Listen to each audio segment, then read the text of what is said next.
Welcome to Buffalo Rumblings Live. My name is Matt Warren. I'm joined tonight by Sal Capaccio from WGR 550 in Buffalo, one of our local sports radio stations. Say hi, Sal.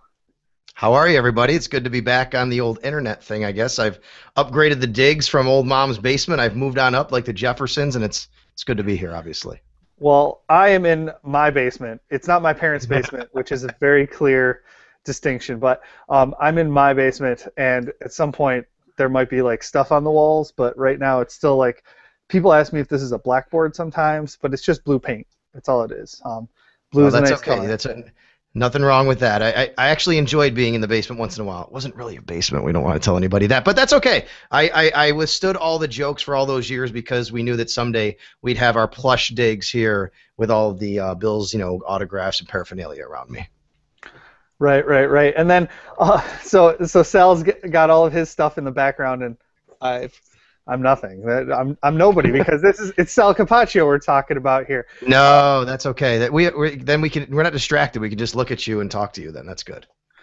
Oh well, I think I might want people to be distracted. I don't know. Anyway, let's get to the topic at hand, which of course would be Hall of Fame weekend. Sal, you went down and covered Hall of Fame weekend for WGR. Just kind of give me some general thoughts from your Hall of Fame weekend experience, both from Saturday night when you were, of course, broadcasting live from Fawcett Stadium there in Canton, but also just, I don't know, the entire overall experience being in Canton. Well, it was my first time, actually, believe it or not, going to Canton, Ohio for the Pro Football Hall of Fame in any respect. I hadn't been there for a game. I've never gone there to actually visit the Hall of Fame, so it was obviously special for me. And plus, you have to remember that it's weird for me. I think I'm getting old because there's a lot of people I know who really didn't see Andre Reed and the 90s Bills play throughout, their prime. And those were my prime years growing up. I started watching the Bills really when Jim Kelly came on in 86. I was 13. Andre Reed came aboard when I was, 12 years old, basically. So those were my prime years, my formative years, and all through high school and college is when they were good and getting to Super Bowls and things like that. I had season tickets. So those guys made a really big impression upon me, obviously. So to be able to go to Canton on Andre's weekend, to see Jim, to see Thurman, to see Bruce, to see Marv, it's just such a great feeling for me as someone who grew up with this team. And you know what? Now that I'm in this business and I've gotten to know these guys, and I can call Thurman a friend of mine, actually. I think that's really cool to see these guys and really what they're all about, not only as football players but as human beings. And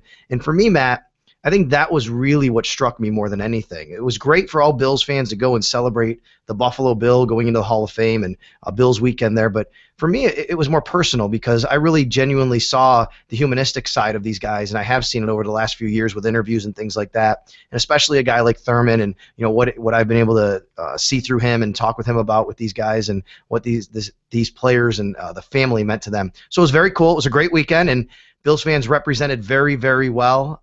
It was like a home game, and they should be very proud of themselves. If they went there, they really showed the country what the team means to Western New York, obviously, with the situation we're going through right now and how important that is.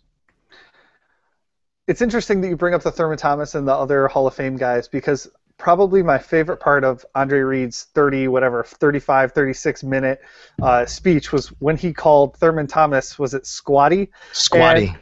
And the rest of the guys start cracking up, and Thurman gives that kind of, the dry, like, no thing. What was your favorite part of that speech? If it was that, you can go ahead and say that. If it was something else, you can say that. No, the favorite part for me, well, there were two, I guess, favorite parts, but one happened after the speech, and obviously the pass from Jim. I think the embrace at the end kind of summed up the speech, summed up what those guys were all about. So I think that trumps everything. But if you're talking about the words itself, it's kind of funny. He talked about Ralph Wilson, and then he talked about Mary Wilson, and then right after that he says, and the Bills will stay in Buffalo too. He didn't say, I'm going to make sure they do, or I hope they do, or I predict they do. He said they will, right after talking about Mary Wilson. So I said to my colleague Brian Cozio when we were on the air, I said, he's got to know something, right? I mean, you don't talk about Ralph and then talk about Mary and then make a bold statement like they will stay in Buffalo when you're on the national stage going into the Hall of Fame. So that was, to me, the moment because Bills fans erupted, and obviously everybody went nuts hearing that. That was the moment for me because I sort of got the feeling that Andre maybe knew something that the rest of us don't. But I have no idea if that's right or true. Maybe he was just trying to make people feel better. But he went out on a limb there if that's the case. I think maybe he has had some conversations with people and maybe knows some things. Well, Tim Graham of the Buffalo News reported today that any such conversations would probably violate the the non-disclosure agreement as long as it was well. He could, I guess, he could talk to Mary Wilson or any member of the trustees if he wanted to, but that's a Well, he's not buying conversation. the team, so I think he could, right? Right? Yes, exactly. Except he can't talk to any potential buyers, which is one of the reasons Right. Tim was saying we haven't heard Jim Kelly's name come up very much. Is that the non disclosure agreement includes language that says you can't talk to people outside of people that are actually bidding, and so it really limits the minority bidders that can come into play right now. Someone's going to have to buy the team themselves and then kind of move a little bit. If they want to add minority investors, it'll be on the back end, not on the front end. One of our users, NJT34, asks, did your allergies flare up when Kelly threw the pass to Reed? You mentioned it was a very special moment. Did it get dusty in the press box there? I did. I got choked up. I will admit to you right here on Buffalo Rumblings Live, international internet TV, however you want to say it. Matt Warren, I'm gonna admit it to you. I cried in the radio booth, and I got some tears in my eyes because, again, these are guys that I grew up with. I mean, this was a special part of my life. The Bills are woven into my fabric as a human being. Look behind me. I'm not just a guy on the radio who talks about the Buffalo Bills. I'm a guy who grew up, passionate about the team, passionate about the city. So absolutely it was. And you know what? The tears kept flowing when you watched the Jim Kelly specials all weekend. Really, I think that anybody who watched the ESPN Outside the Lines or the NBC special that they did on him as well, I think that anybody who really watched that and knows about Jim and his fight and his struggle and understands what he means to all of us, and just as a human being, just as a dad, if you're a dad and you didn't know anything about Jim Kelly and you watched his daughter and his wife, I think that also got people moving. So it was a really special weekend, and I tell you, we rode the emotions. Then we went from, we did everything that Jim Valvano says. We laughed, we cried, and we thought, and that makes a heck of a weekend. We laughed and we cried and we thought all weekend. That's very accurate. And your dad's speech was what got me during the Josh Elliott piece on Sunday night for NBC was when he talked about walking his daughters down the aisle. And I don't know what happened in the next 30, 45 seconds because that's when I lost it. I didn't lose it.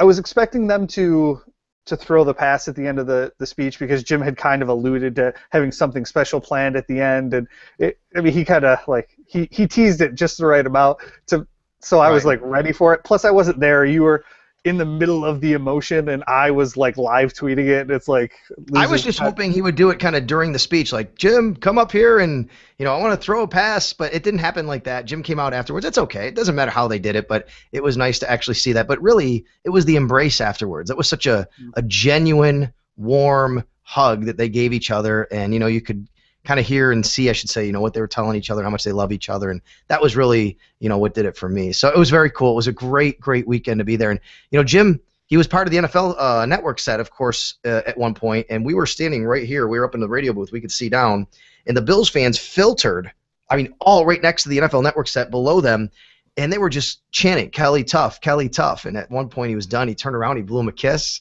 and then he went down. He got hounded by the media, but it was okay. He answered all the questions, and it was really good to see all that. Again, though, going into that stadium, Matt, tents for the Bills, people cooking out, drinking. It smelled like and it felt like a Buffalo Bills home game, and it was crazy. It was tailgating going on at the freaking Hall of Fame. Are you kidding me? We're the best, right, Buffalo Bills fans? Well, yeah, that was one of the things a lot of folks were saying. Rich Eisen's line, well, you were on the air, so you probably didn't hear it, but Rich Eisen's line on NFL Network was something like, this is tonight's Buffalo's night, we're just renting it, or something like that. That's right. It was along those lines. It was Buffalo's night. And my tweet was, Americans are all Buffalonians tonight. And I think that really kind of summed up the way the nation was feeling, because let's face it, I know that there are obviously people out there who have other agendas, but most people who know about football, know about what's been going on. The national writers like John McClain of down in Houston, Houston Chronicle, he even tweeted like this, how special it is, and the Bills belong in Buffalo, and don't ever take them away. But so many national people just started really talking about how great it was for a Buffalo scene in Canton. Enjoy it, by the way, because unless Sammy Watkins gets in and 30 years from now, we're not going to see another Buffalo Bill go in. I guess unless Steve Tasker can make it through the senior committee, I think that's his only chance. He's not eligible until 2022, which is okay. I mean, we can wait another 8 years and maybe get Steve in 8 to 10 years. I guess that's okay. Terrell Owens owns the longest reception in Buffalo Bills history, and he's going in He the Hall does. of Fame in the next He 5 years. does. I don't think it's going to smell like a Buffalo Bills home game for that, but it's No, still a Buffalo Bill going in. that's right. My wife is a big T.O. fan, actually. She told me when T.O. goes in, we need to go to Canton. I said, all right, we'll try and do that, actually. He had a cup of coffee in a Bills uniform. London Fletcher is probably a Hall of Famer at some point.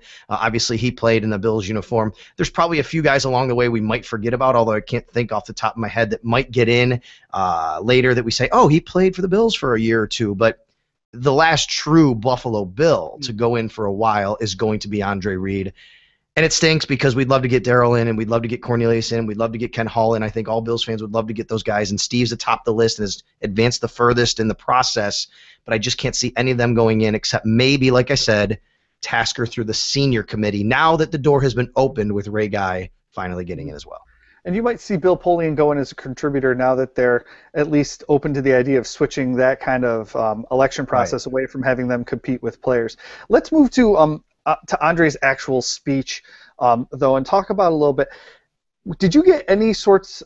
We were complaining about Claude Humphreys going too long, and who was the first guy? Why can't I think of who it was first? Derek Brooks. Derek Brooks going on and on and on.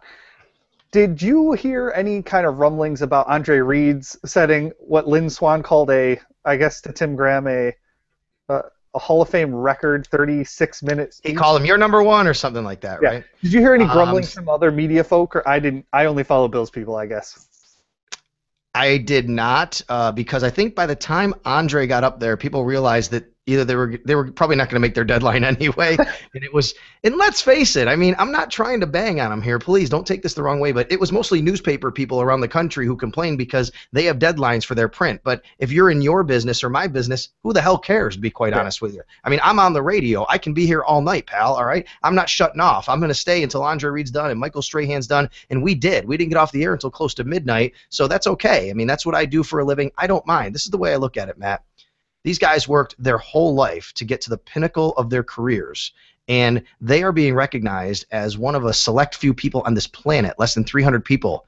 They can take as long as they want. I don't care. Let them enjoy it. Let them thank they can thank their mailman for all I care, and keep going down the list. And that's what Derek Brooks did, I think, by the way. But it's fine. They can take as long as they want. We know they'll finally be done at some point.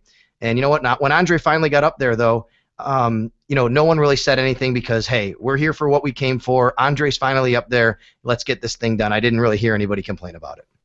Yeah, and I don't think he wasn't talking about his Checkers Club. Sorry, Claude Humphrey. I'm taking a shot at you. You're Hall of Famer. You're awesome. Okay, anyway. He told some very personal stories. One of my favorite stories was the Bruce Smith story, meeting on the airplane. And then going, I guess it was right to the big tree, not even to their rooms first. They went right to the big tree. Is that right? He said something like that. He said, don't worry, I know where we're going, like Bruce told him or something. He said, that's when I learned about the big tree. And I had to let America know through my own Twitter. I said, hey, America, just so you know, he's not actually talking about a big tree. So we all know what he meant. I tweeted out their Twitter handle just so everyone knows. That's excellent. I've met Andre twice. I've been to the big tree twice. Those 2 times both overlap. And I've interviewed him a couple times over the phone and things like that. But face to face, other than when he walked into Ralph Wilson's memorial, I wasn't face to face with him there. It was his face and like 15 media frenzy dudes, but the 2 times I've actually had a conversation with him were at that establishment, and I recommend it to anyone who makes the pilgrimage to Ralph Wilson Stadium. I don't know about you and the big tree. Can I tell you about the first time I ever met Andre? Was actually a complete random act, which was amazing, by the way. My wife and I, we used to fly from Tampa to Biloxi, Mississippi to the Beau Rivage Casino once a month during the summer because, well, I like to gamble a little bit, and I got comp to do that every month. So we would go there, and one time we flew in. We just happened to go this one weekend, and she says to me, she goes, who's this guy who used to play for the Bills, Andre Reed? And I said, yeah, he's really good. He's maybe in the Hall of Fame someday. She goes, well, I guess there's some auction tonight, and he's going to be here. And my eyes just lit up and said, excuse me, what? So literally, I'm not kidding you. We happened to be there the same weekend, and I had and all you had to do was basically be a part of going there. You can get in. It wasn't any cost. Maybe it might have been $10 or something. Andre Reed was there. John Rocker, Kyle Turley's band played. Nate Odom showed up. There was all these different athletes and celebrities there.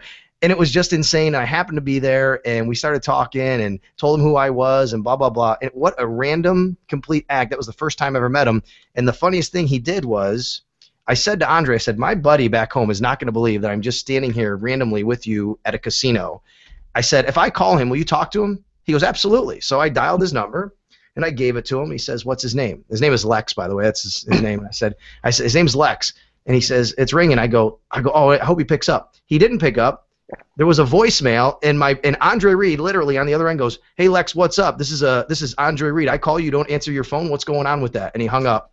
And it was the greatest story because my buddy did not believe it was Andre Reed, but obviously it really was. Yeah, he's got personality, and you saw a lot of that during his speech, which was another nice thing about that. Seeing all those guys there, I know that Vic Carucci helped him write his speech, but there was a lot of 90s Bills there, and Steve Tasker was saying that they got emotional during his kind of conversation with Jim and that kind of back and forth. And throughout their career, obviously, both of them said that they wouldn't be in the position they're in without the other. And I don't think anyone would argue that. Where do you rank them in kind of the litany of quarterback wide receiver duos? They are, let me just count, 1, 2, 3, 4. Fifth in terms of touchdowns by a duo. Peyton Manning has 2 of those, though, and Steve Young with Jerry Rice, and then Dan Marino with Mark Clayton. Where do you rank them in kind of the all-time duos? I would put them actually second behind Montana to Rice. I think Montana to Rice is number 1 because they won Super Bowls together, and they were 2 of the greatest who ever played their position without a doubt. I mean, obviously no one's going to say Andre Reed was a better receiver than Jerry Rice. He's one of the greatest who ever played, there's no doubt, and no one's going to really say Jim Kelly was a better quarterback than Joe Montana, I don't think, unless you're completely biased as a Bills fan. So when you take the greatest quarterback arguably ever and the greatest receiver arguably ever, and they were on the same team for so many years, you have to put them together. I don't put Young and Rice above them because, yeah, they were really good together, but I feel like Joe was Jerry's quarterback, right? I mean, not Steve. When I think of Jerry Rice, I think of Joe Montana, not Steve Young. And as much as Andre caught passes from Frank Reich and the comeback game made his bones that way, I still think of Jim Kelly as Andre Reed's quarterback, obviously, no one else. So I would put them second, although it's very close, and I know Bills fans are going to be mad when I say this. Marino to the Marx Brothers was incredible. I mean, he had 2 guys there. If he had just one and they combined themselves into Mark Clayton Duper, then maybe they would be, atop that list. But it's hard. It's really hard to distinguish. I grew up. I didn't really remember watching Swan and Stallworth catch passes from Bradshaw. It was a tail end of their careers was when I started watching football. But I would say for me, they're number 2 for my generation. I don't put Manning up there with Harrison because he actually spread it around a lot. Andre was the guy. Yeah, James Lofton was there and everything. But I'll say 2. Maybe if you want to throw Marino to the Marx Brothers there, maybe they go number 3. Yeah, and I'm pretty much on the same wavelength as you, but like you said, we have similar experiences. I'm a little bit younger than you. Sorry, no dig. But it's okay. This is the first time in like a month I'm interviewing someone that's actually older than me with Joe Viscali out a couple weeks ago. That kid, anyway. Oh yeah. He can still rock skinny jeans, whereas I can't. But I'm kind That's of right. And I think Matthew Fairburn just graduated high school, right? I'm not really sure. I mean, I look at him, I'm like, gosh. Right, yeah, he did. Not high school, college. He's like 22. I know, I was kidding, obviously, but he has such a young-looking face. He does a great job, by the way, but he has such a young-looking face. When I look at him, like, man, I gotta stay up with these young guys.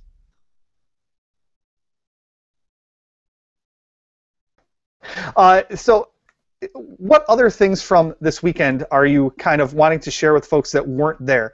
Just like that one thing that the next time a Bills player, or say that the true Buffalo Bill gets inducted, that they should go because of this? Let me think about if it's a Bills player, Bills fan. I think, first of all, because it is so close, there will be lots of Bills fans there, and they're going to make a weekend out of it. It's not going to be just a trip for in the morning and stay there. It's going to be a weekend. There's parties all over. There are sports bars that people will gather at, Buffalo Bills fans, and they'll hang out. But the one thing I really took away was the Hall of Fame itself, and it's just such when you're in that building, the presence that you're there, you got to go see it. And I realize now, and I said to Brian when we were in there, I have to go back because I did not have time to spend in there. You have to have time to spend it. If a bill is going in, here's my advice to you. If a bill is going into the Hall of Fame and you've never been to the actual Hall of Fame, don't go and say, oh, we're going to visit the Hall of Fame and go to the ceremony. You won't have time. There was a 2.5 hour wait, Matt, literally a 2.5 hour wait to see the room with all the busts in it. All right. Now, luckily, because I work where I work, You're I pretty had a big press deal. credential.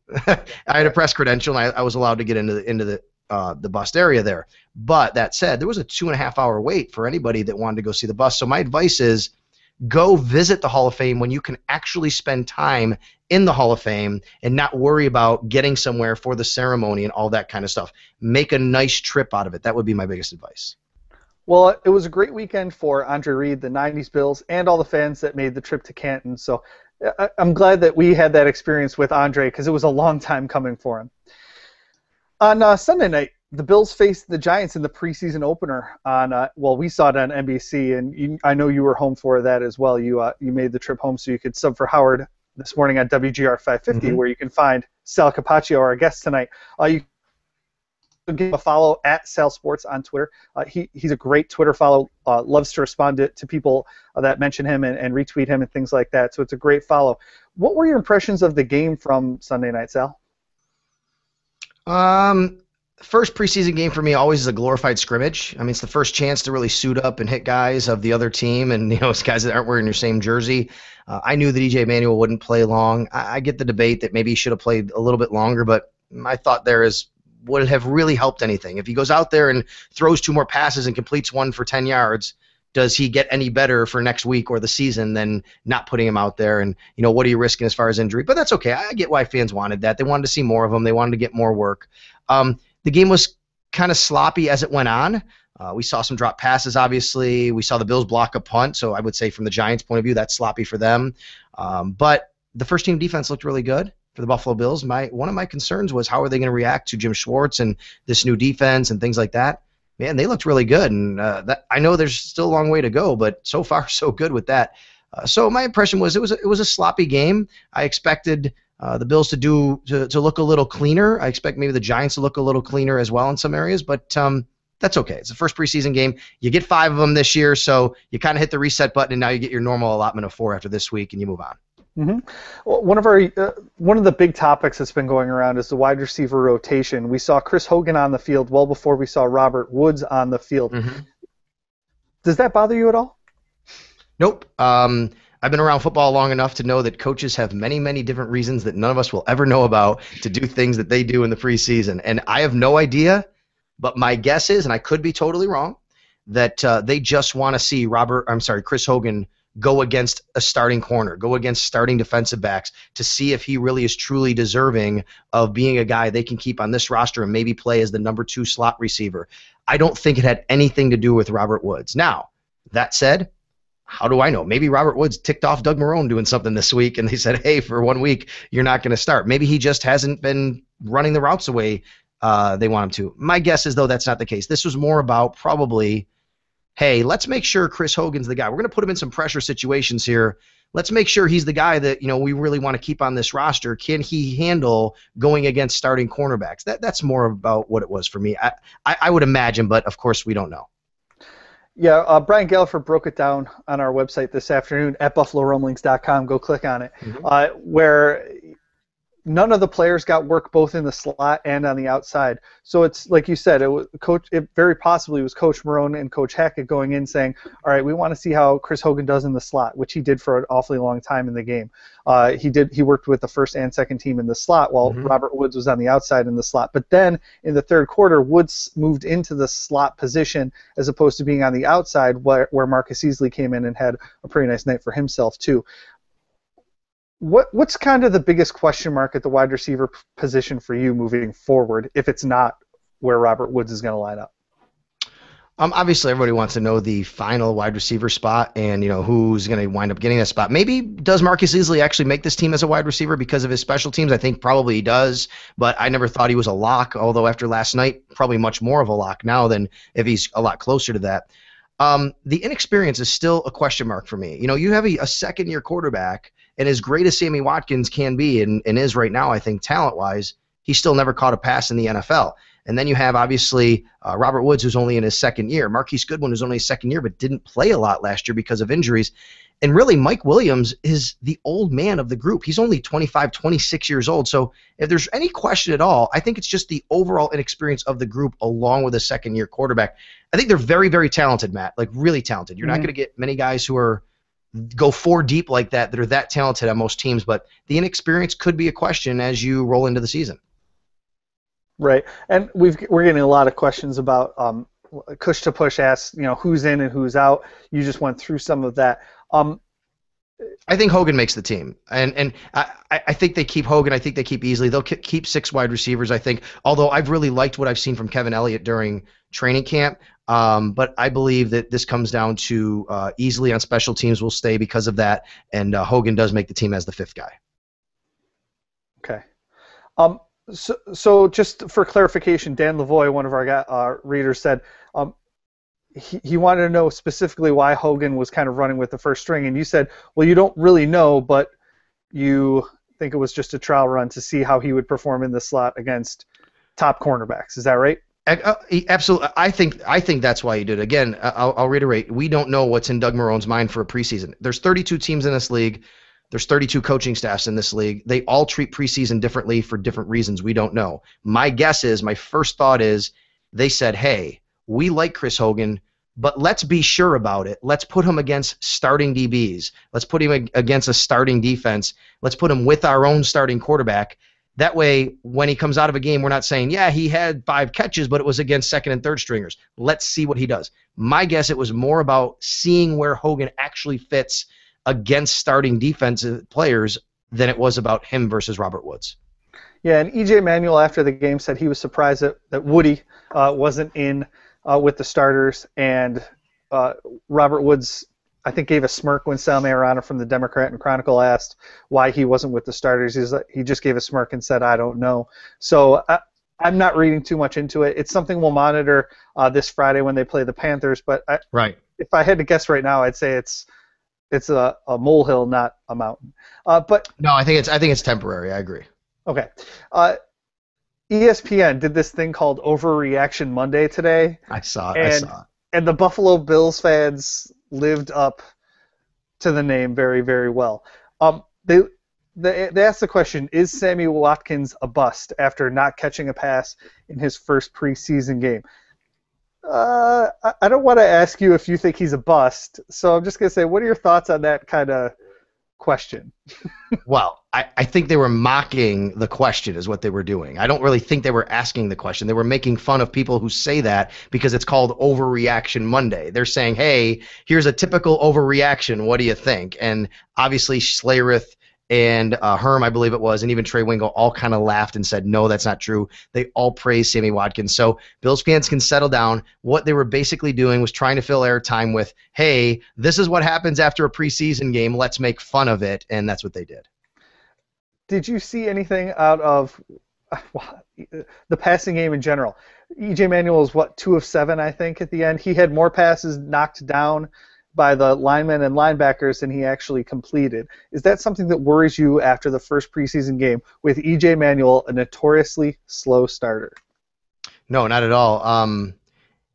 The only reason why it would give me concern, Matt, is if it happen, he does have a new kind of a throwing motion, and they're teaching him to get the ball out quickly. So when you get the ball out quickly, what happens is, as someone used to coach quarterbacks, you're taught basically stop. Your drops are 1-2 out or 1-2-3 out. So what he's doing is he's still close to the line, and it really doesn't give his linemen maybe a chance to get down and cut block those guys or get position on some of those D linemen. So a lot of times when a guy bats a ball, it's really more about the D lineman doing a really nice job against the O lineman getting in position than it is about the quarterback. For example, J.J. Watt blocks a lot of footballs, obviously, and bats them down.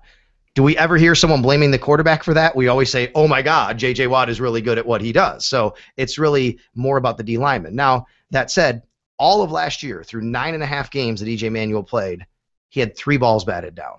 Don't worry about it. It's okay. I don't think it's going to be something that's really a trend, but it's going to be interesting to see if they continue to run an offense where he has to just take a couple of steps and get to his read and throw it. Then those windows are tighter, and those guys are closer, and they're bigger, actually, than taking a 5-step drop and scanning the field. So if it continues to happen, it's something to monitor.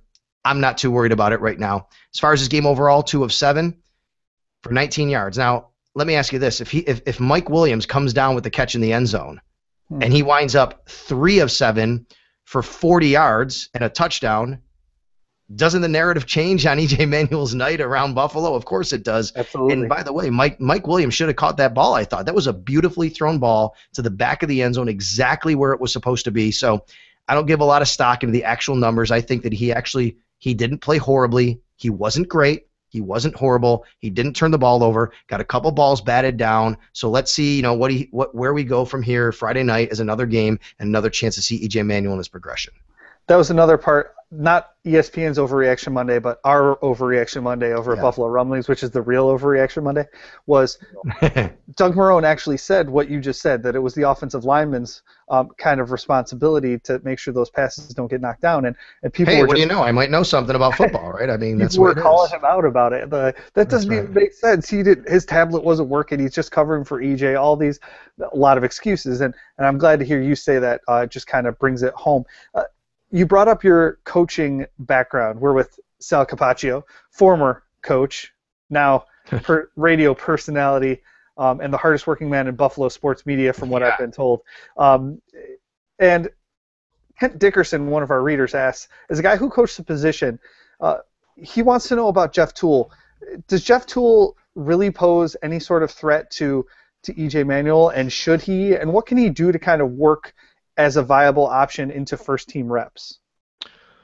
Well, here's the way to answer that question is he could pose a threat if he's on a different team with a different coaching staff, but this coaching staff says E.J. Manuel's our guy, so he poses no threat to him. I mean, they've committed to E.J. Manuel. Jeff Toole has no chance to start against the Chicago Bears unless E.J. Manuel gets injured. I don't care if E.J. Manuel goes 2 for 14, 2 straight games in the preseason. He's starting against the Chicago Bears. So to answer your question, he doesn't pose a threat for this team, but if he keeps playing the way he is, he's going to start getting noticed around this league. And what I mean by playing the way he is, he went out there and performed pretty admirably. He's maybe stepped up from third stringer to second stringer, and if he can go out there and he can perform in a regular season game and mop up duty or because EJ's hurt, other people will take notice of that a little bit. So I wouldn't really worry about a threat, let's say, of Jeff Toole, E.J. Manuel. And by the way, if that happens, there's some serious problems because I don't think Jeff Toole is ready to be a regular starter in the National Football League. So no, he's not going to be a guy that's going to necessarily get his shot from the coaching staff because this coaching staff believes in E.J. Now put him on different coaching staffs. Maybe there's a competition. I don't know. But for this coaching staff, they've fully committed to E.J. Manuel. They've surrounded him with the weapons. And Jeff Toole, to answer your second question, all he has to do is keep knowing the playbook, keep making the right decisions, and obviously, don't look like a fool back there and turn the ball over. And he'll continue to get reps with the second team and trust the coaching staff that they can put him in with the first team if something does happen to EJ. Right. And I wouldn't put the interception that he threw last night, Jeff Toole, that is, on him. It was a bounce pass that, went up in the air and just came down in the wrong spot. It was not his fault necessarily. Crow PM, one of our readers, made a nice point about E.J. Manuel's lack of production. Well, you took away one of his go-to guys last year in Robert Woods, and then expected him to, even put up decent numbers. And that's a fair point too. If he doesn't have Robert Woods at his disposal through coach's choice, I think that becomes part of the conversation as well. So yeah, there's no doubt. But I mean, they also look, but they have a talented wide receiver core. They added Mike Williams at this point in his development. A preseason game, E.J. Manuel has guys he can throw to. He tried to throw to Sammy Watkins. He threw the ball to Mike Williams. They have guys that he can throw to. So they've eliminated all those excuses, and I think Bills fans should eliminate them as well. It's time for this kid to step up. And by the way, I don't think he played horribly again last night. I don't think he played great. He did probably about what I expected, which was make some nice throws, make some decisions that I questioned, and we move on. All right, a couple quick hitters from some of our readers. AP22, do you think Dustin Hopkins makes the 53-man roster? He was, 3 for 3 or 4 for 4 last night on kickoffs as touchbacks? If he keeps doing that, he will. And the reason I say that is because they wouldn't have him continually kicking off like in a preseason game if they didn't at least have a genuine interest in giving him a shot to do that. If they just felt he was out there for window dressing and a guy that you could just put in during camp to give Carpenter's leg a rest, then I don't think you'd see him kicking off all the time in a preseason game because you'd want to give Carpenter that experience as well, getting ready for the regular season. I think Dustin Hopkins has a chance to make this roster, and the other reason I think he has a chance to make it is they drafted him for a reason. Remember, they brought him in. He was the #1 kicker drafted in 2013.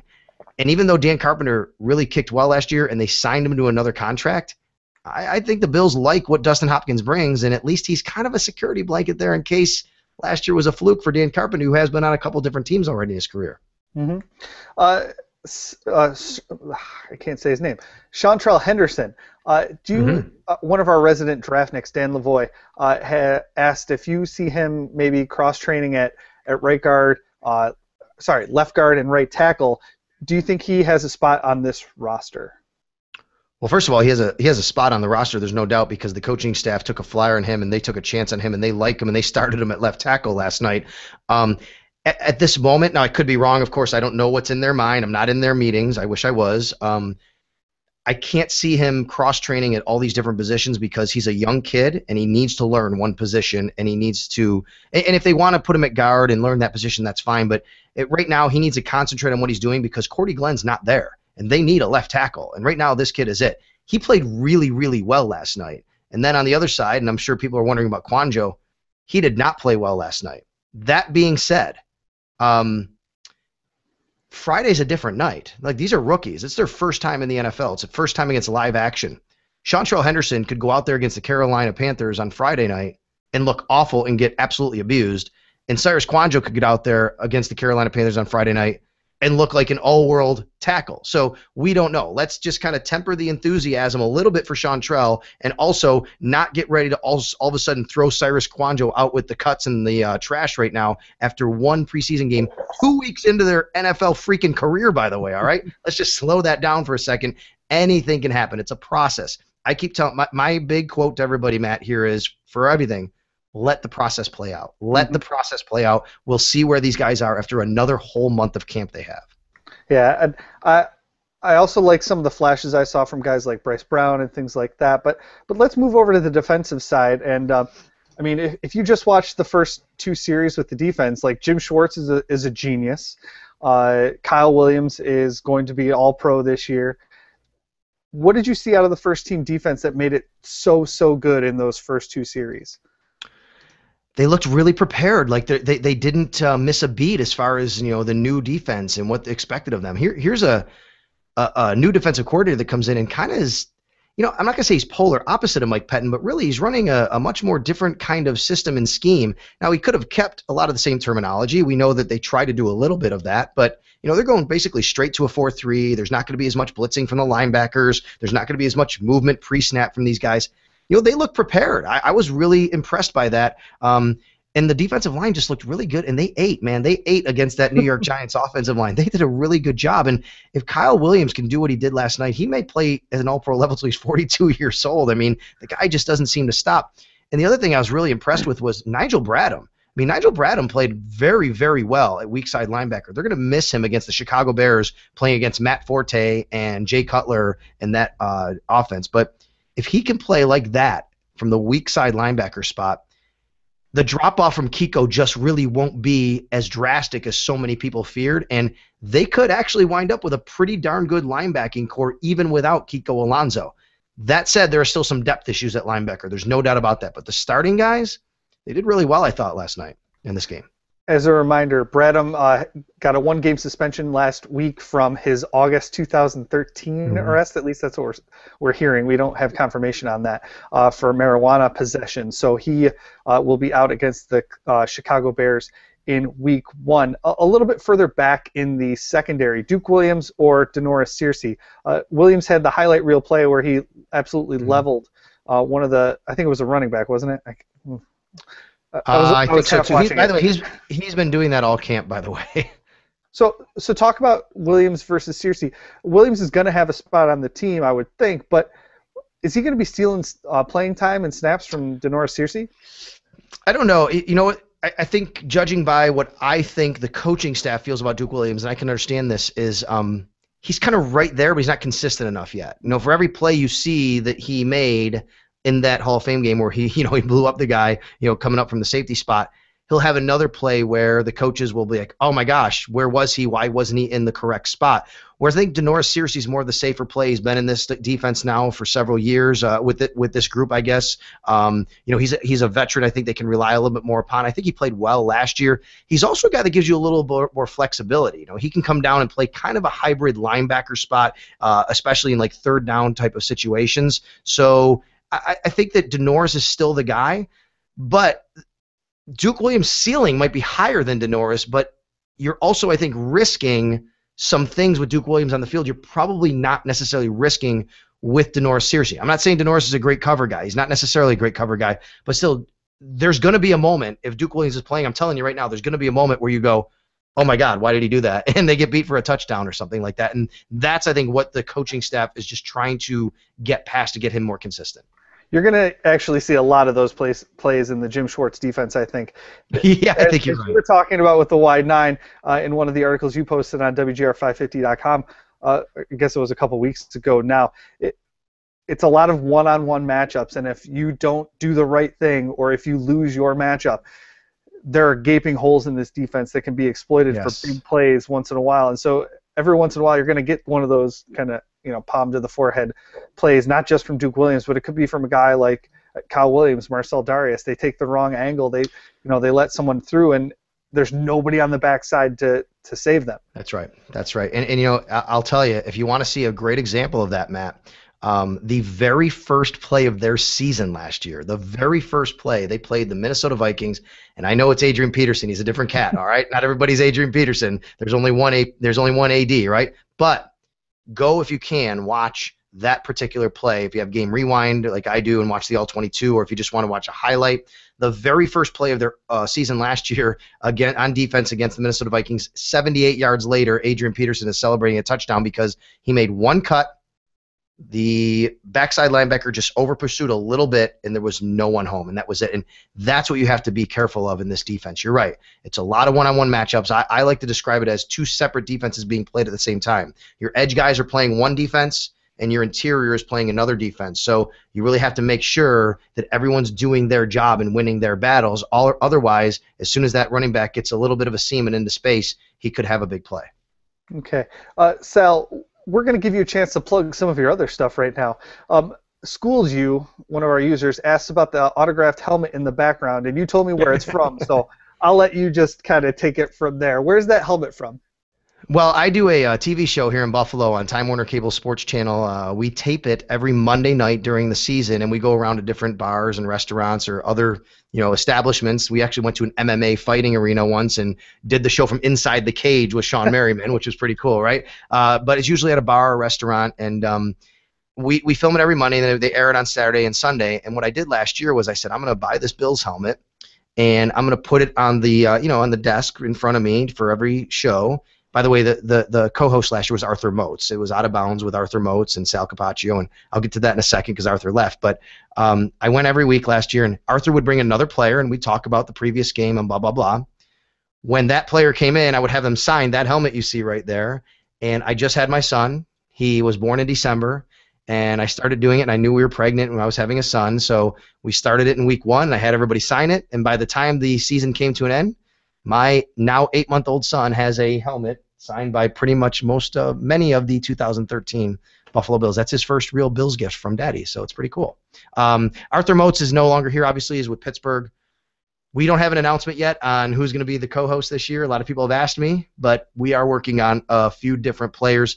Obviously, there's a lot of things that go into that with their scheduling and things like that. So when we do have an announcement, hopefully in the next couple of weeks, we will let everybody know, and then you can come out and watch Out of Bounds and see the show and get autographs and stay around, get pictures with the guys, and have a good time with everybody. Great. And then you also do a regular spot on the weekends for WGR. When can we listen to you regularly on there? You're also subbing all over the place for them. Yeah, pretty much if you just throw a dart at a board in a schedule, you might hit me once in a while because you never know when I'm going to be on. I was on this morning actually on WGR filling in for Howard Simon on the Howard Simon Show, and sometimes I'll fill in the afternoon for Mike Shope with the Bulldog, but usually I'm on, and every week I'm on, I should say, Saturdays at 11 a.m. That's Eastern, 11 a.m. to 2 p.m. And it's getting to football season now. We have a lot of Bills coverage, obviously. Also, Three Dog Saturday starting up soon. I give you my three underdogs against the spread that I pick every week. Got to make up for last year, Matt. I was 6 games over 500 2 years in a row, and then last year I was under 500. So I got to make up for that this year. I promise I will. Got a good contest coming up soon. I want everybody to know about it. I do this every year. You can call me on the air. This will be in a couple weeks. You can call me on the air, and if you pick the Bills record exactly right, 9-7, 8-8, whatever, 16-0, and you get the Super Bowl champion exactly right. You got to get them both right. You will at the end of the year come in studio and host 1 hour with me on WGR. I've run this contest for 3 years. No one's ever won it. Some people have come close, but no one's ever won it. You got to get the Bills record right, and you got to get the Super Bowl champion right. So I'm on every Saturday 11 to 2, and then you can hear me on the Buffalo Bills radio network during games with John Murphy and Mark Kelso. And then overtime after the game, I'm taking everybody's calls right after the official post-game show on the network. I stay on for a couple hours, and I take everybody's calls. And generally, Matt, I have to be kind of a therapist in that role. Right. And just tell everybody, come lay on the couch and let's talk it out. Or pump the brakes a little bit because they're just kind of lucked into one. No, not that that's always what happens, guys. I'm sorry. Right. The other question I had to ask you. So we filmed this at 9 o'clock. It's almost 10 o'clock at night on Monday night. What time did you get up this morning to host the Howard Simon Show? 4 a.m. I get up at 4. If I have to host the morning show, I get up at 4. Now, I might snooze once or twice and make it 4:15, but the alarm goes off at 4 o'clock. I try to get up. Now, you have to understand, I also have an 8-month-old son, so I'm usually up once or twice throughout the night before that.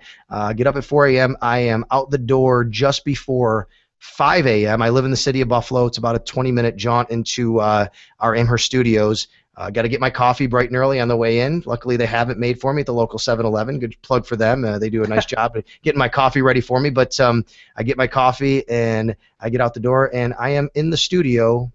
Usually, I try to be in the studio a little before 5:30 so I can get ready for the show. For joining us here tonight, Sal Capaccio. You can follow him on Twitter at Sal Sports. We're on Twitter at Buff Rumblings, and let me get my face up here so that Sal doesn't have to get his face along with our hashtags and stuff like that. You can follow me at Matt Rich Warren on Twitter as well. We'll be back next week with another brand spanking new guest to Buffalo Rumblings Live to talk about the Panthers game and some ownership stuff that may or may not be happening in the near future. So Sal, thanks for joining us, and we'll have you on soon. I appreciate it. Thank you very much for everybody who tuned in tonight. It's great getting back here and being on the internet once again. And by the way, you guys, just want to say, man, you do a really, really nice job. I'm really glad that people have this outlet to come watch you. And I know that people's schedules are tough, so this is a nice place for people to come and hang out and talk about the Bills. So thank you very much for having me, and you guys do a great job. Thank you, Sal. So long.